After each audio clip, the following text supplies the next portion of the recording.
esta tarde tenemos acá al licenciado Carlos Ortiz, licenciado en Administración de Empresas, con una maestría en Administración Financiera, graduado de la Universidad Nacional, con una larga experiencia en Administración Pública y organismos internacionales de cooperación.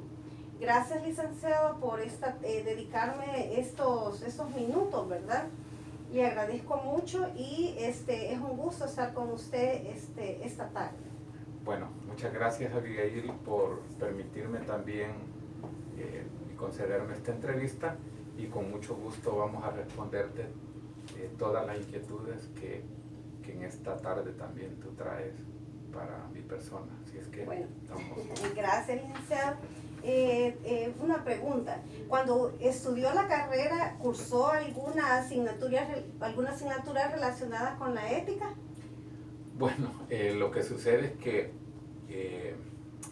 el pensum de estudio, o sea, los programas de estudio, cuando yo saqué mi carrera de pregrado, de la licenciatura en Administración de Empresas, la ética no era una asignatura, sino que estaba inmersa muchas veces en el programa de Administración de Empresas o en lo que era la administración de personal, que así se llamaba en esa época, y que hoy es gestión de talento humano o gestión de recursos humanos. Entonces era una pequeña parte de esa, digamos, formación que tenía el estudiante de Administración de Empresas en esa época. No era una asignatura específica como hoy en día la imparten las diferentes universidades del país. Sí, sí, me imagino de que ha de haber sido quizás estudiada en una forma general, según lo que yo entiendo. Sí, quizás la ética más estaba inmersa en las diferentes prácticas de la formación de recursos humanos.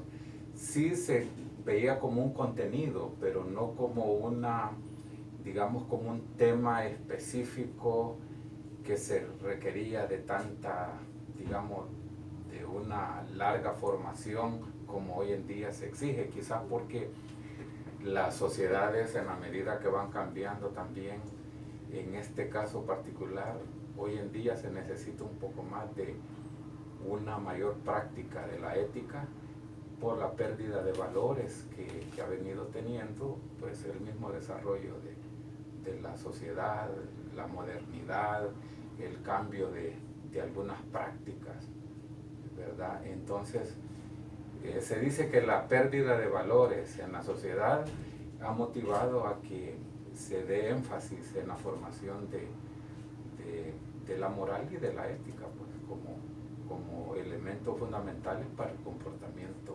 social. Sí, tienes razón, sí, por los cambios que se han venido, que hay mucha pérdida de valores en nuestra sociedad, ¿verdad?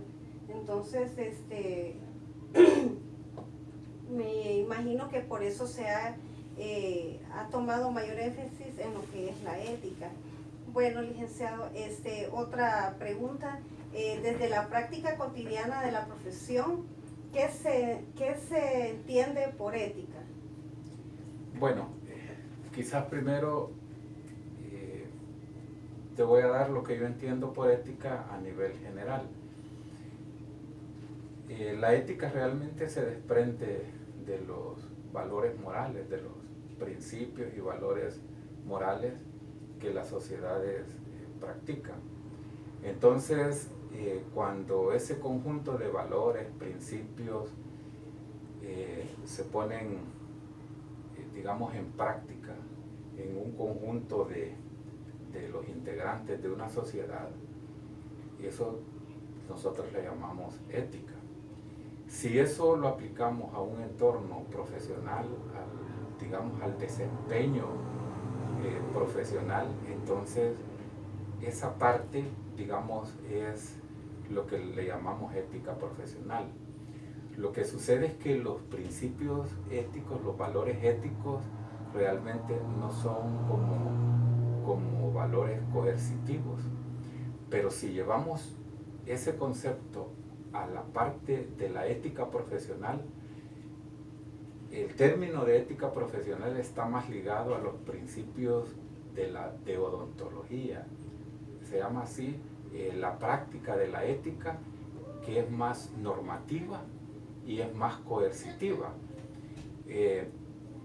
A nivel personal, yo tengo un conjunto de valores y de principios que debo de practicar por mi ética personal, pero en mi ética profesional, en mi práctica, ya esa parte de la ética yo estoy obligada a cumplirla. Por ejemplo, aquí en mi trabajo sé que hay un conjunto de valores éticos que a mí no se me van a permitir que los viole. Ejemplo, uno, si alguien viene a hacer un trámite que es gratuito, entonces, y yo en mi práctica lo que hago es pedirle dinero por ese trámite, entonces quiere decir que yo estoy haciendo una práctica no ética de mi trabajo. Otro valor que yo en el trabajo no se puede, digamos, practicar sería ese conjunto de normas que hay también para el desempeño gerencial en una institución pública o en una institución privada, por ejemplo, de no contratar familiares. Ese también es parte de ese conjunto de normas que yo estoy obligado a cumplir. Entonces la ética profesional, quizás diferenciada más de la ética personal, lo que pasa es que en la ética profesional hay obligatoriedad en esa práctica. Esa norma es coercitiva porque yo debo de cumplirla, porque es el conjunto de valores que esta institución, como una institución, digamos, autónoma, tiene plasmado en su manual de recursos humanos, o en lo que se le llama contrato de trabajo, o en el conjunto de principios que regulan la relación entre el patrono y el trabajador.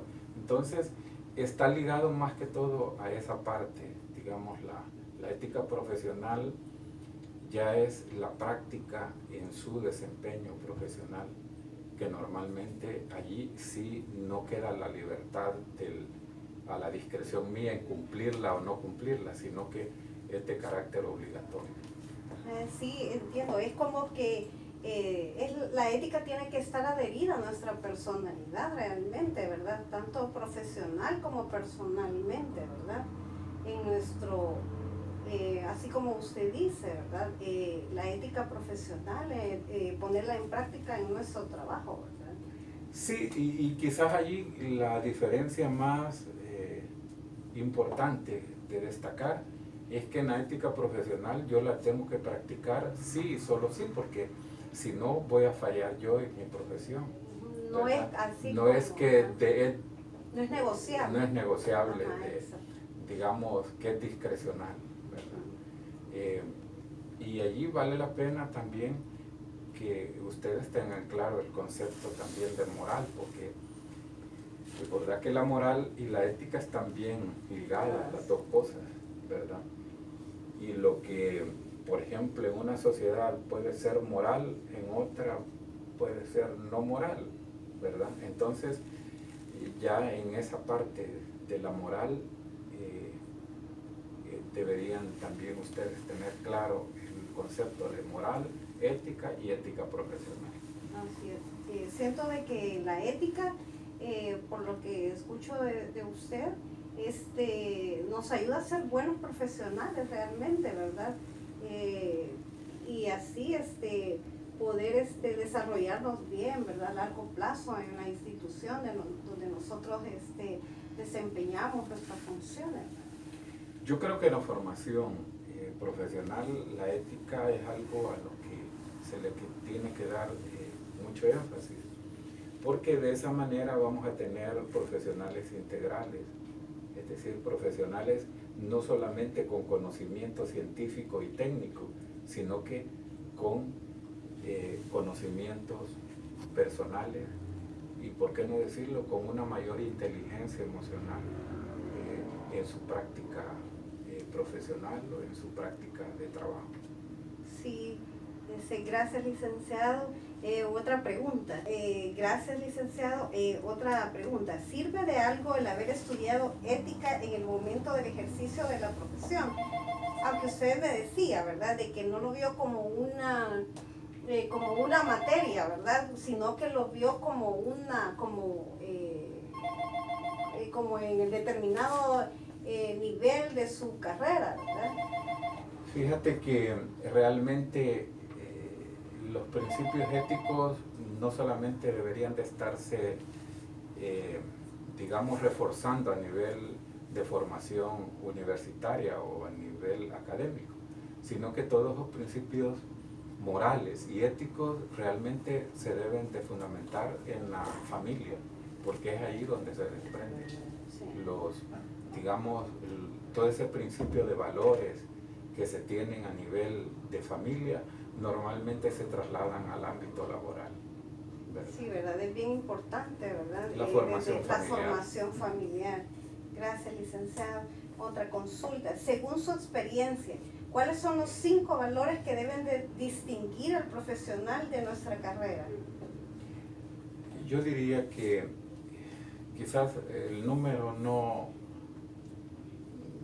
te los alcance a cubrir, sí, pero uno deben de ser profesionales integrales, es decir, y quizás más que integrales, íntegros, ¿verdad? También debería de ser una persona con buenas relaciones interpersonales, es decir, que sepa manejarse, ser tolerante también, entender que todos tenemos diferentes puntos de vista. Por otro lado, el respeto a la opinión, a los valores de los demás, ¿verdad? La otra cuestión es, digamos, ser una persona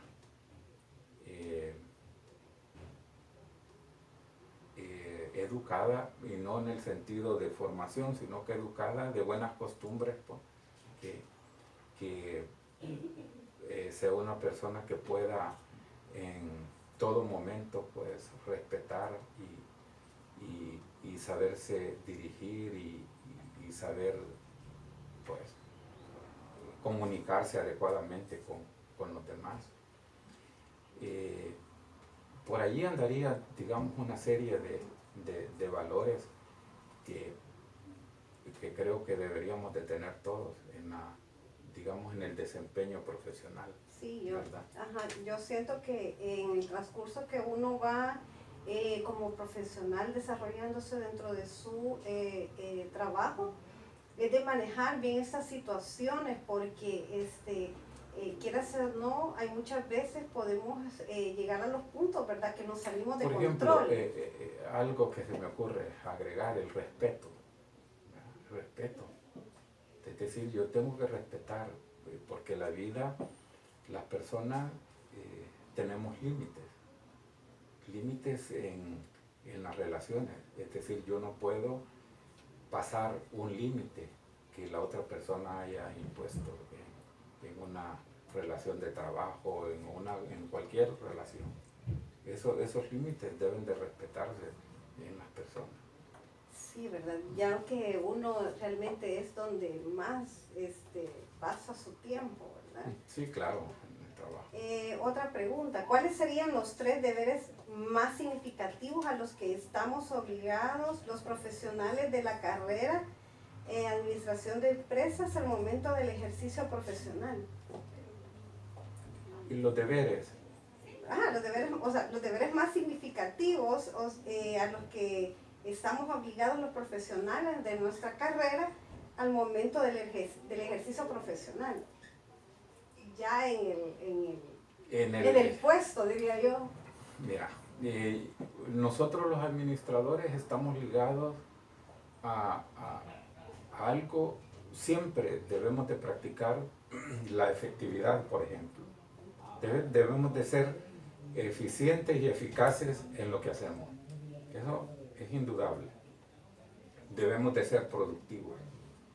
Y lo otro, debemos de generarle valor a todo lo que hacemos. Si nosotros le generamos valor a todo el desempeño profesional, vamos a estarle dando valor a la empresa donde nosotros donde laboramos, ¿verdad? Y cuando digo agregarle valor, eso significa desde la generación de utilidades hasta la generación de bienestar en el recurso humano o en las personas que conforman una empresa, ¿verdad? Al final es eso, buscar, por un lado, que los accionistas de la empresa o los propietarios de la empresa, a generarle valor a ellos a través de el valor de sus acciones, hasta el digamos, el bienestar de los trabajadores. En ese equilibrio es donde allí está el papel del administrador de empresas, del buen administrador de empresas, o del buen gerente, o del buen líder, si lo quieres ver así. Tenemos que aprender a ser buenos administradores. Del Yo- tiempo, De todos los factores que están inmersos en la gestión. Recordad que nosotros lo que gestionamos, lo que administramos son recursos, ¿verdad? Y que en el tema específico de lo que antes se llamaba recursos humanos, hoy pues no, los recursos humanos hoy se considera no recursos, sino que, porque es muy feo llamarle recurso a una persona, entonces hoy se llama talento humano. Es eso. Bueno, al analizar críticamente la realidad actual, ¿considera usted que los profesionales de la carrera aplican en su práctica profesional normas éticas? Y yo creo que todos practicamos normas éticas, todos, de alguna manera, en mayor o menor grado posible. Es decir, algunos con mayor, digamos, efectividad practican la ética, otros con menor efectividad. Entonces, yo lo que pienso es que definitivamente todos hacemos una práctica en mayor o menor cuantía de los principios éticos, ¿verdad? Sí, gracias, licenciado. Otra pregunta. ¿Recomendaría a futuros profesionales de la carrera prepararse no solo en las competencias propias de su profesión, sino también en las competencias éticas? No es tuyo, tengo un proveedor ahí y necesito ayuda. Viene a pagar eso entonces. Suspenda, por favor. Pero no sé si se me va a poner el teléfono. Yo no sé.